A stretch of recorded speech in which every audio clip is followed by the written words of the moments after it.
咁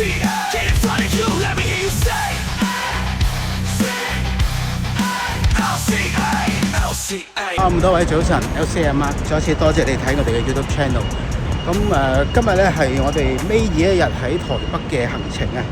咁因為我哋其實都好多手信未買，咁所以咧我哋今日基本上咧就係買手信嘅。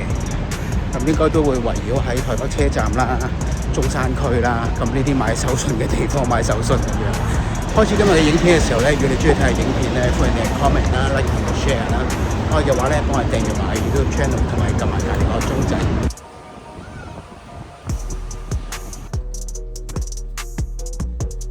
咁咧俾我哋坐低可以試食啦，因為我試咗幾種我哋想嘢食，試咗個味啦，咁先至買咁樣。我哋買咗豬肉紙啦，買咗芋頭酥啦，同埋買咗一個太陽餅咁啊，都係諗住做手信。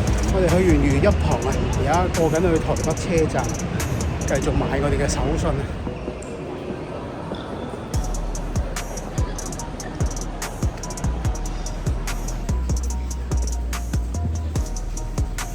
今次租呢間酒店有道好咧，就係佢介乎呢個台北車站同埋中山區嘅中間啊，咁所以咧我哋可以將啲手信擠翻上酒店先。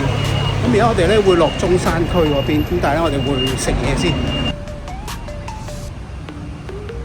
其實我都係第一次食呢個嗰個豆腐湯底啦，同啲豆腐都好食。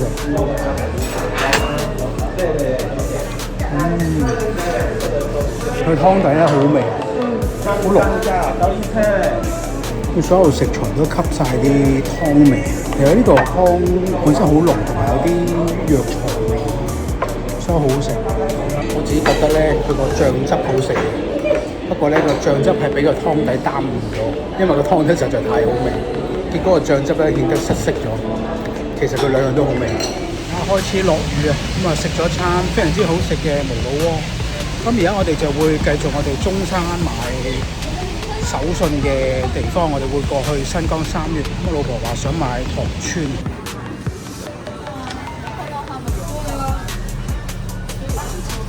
老婆話想食雞蛋糕啊，咁所以我哋咧就再過咗嚟中山上少少一個叫雙連嘅地方，有間叫做雙連燕烤蛋糕，就有啲雞蛋糕賣，我哋就會過去嗰度咧買翻去，可能翻香港食，或者翻酒店食，唔知佢想點樣食。